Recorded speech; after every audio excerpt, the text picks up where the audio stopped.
You know, one of the things I wanted to talk about is the fact that a lot of people believe that if they sign a petition or if they protest, that they're actually going to get something done. I'm really struck because our kids at school are attending a walkout, as many kids are, regarding the gun violence and the events that happened in Florida a little while ago.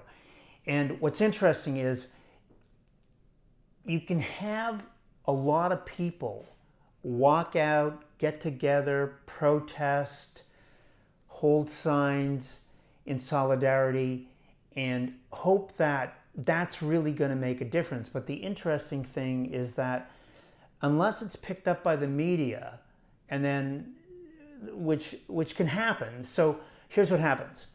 The media will pick up on it, play it on the news, show you that people are doing this, why they're doing it, but in reality, they're not changing, and I'm making this up, they're not changing HR 2137. They're not changing Senate Bill 235. And those are the specific bills that might, not those specifically, I'm just making the numbers up, but specific bills and bill numbers are what the senators and the members of Congress look at when they say, oh, we want to get something done. They're talking about a specific law that they're trying to push forward in the legislative body. Whether it's at the state level or the federal level, it doesn't matter.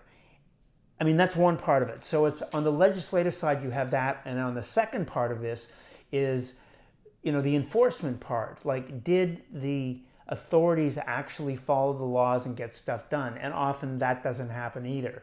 So you end up in a situation where people are coming together, they're in solidarity, they have signs and they're protesting, they have a clear general message, they don't have a specific message necessarily, but they haven't looked at the framework that's required to get all those pieces pulled together. And that's what the lawmakers are looking at. So when they say, hey, look, we don't want to sell guns to anyone under 21, that's one part of, you know, what the issue or the bill might be in terms of putting a framework together. And do you agree with that or not? Or do you have opposition to that, which in many cases the NRA or other organizations are saying, you know, that's restricting Second Amendment rights. So in order to look at this and have a clear sense, I think people have to have really a framework to go forward and know exactly what the pieces are on a specific issue, and then work through that, build a coalition, and have a way to move that forward. And I think without that, you end up with this generalized anxiety that we need to have gun control or gun reform or change the laws or something along those lines. And often that doesn't work. And what you end up with are special interest groups who come in, deal with Congress, deal with the lawmakers, and they say, hey, we know specifically what you're trying to get done, and this is how we would approach it.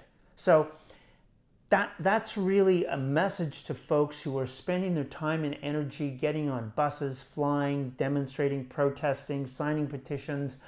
What I'm saying is, in a sense, it's kind of a waste of time, you know? Yes, you get media attention, but you don't get down to the specific thing that you need to get done. And that's what's going to change the whole equation. This is John Tebow. If you'd like to learn more or get free training, come visit us at www.ilobby.co. See you there. Thanks.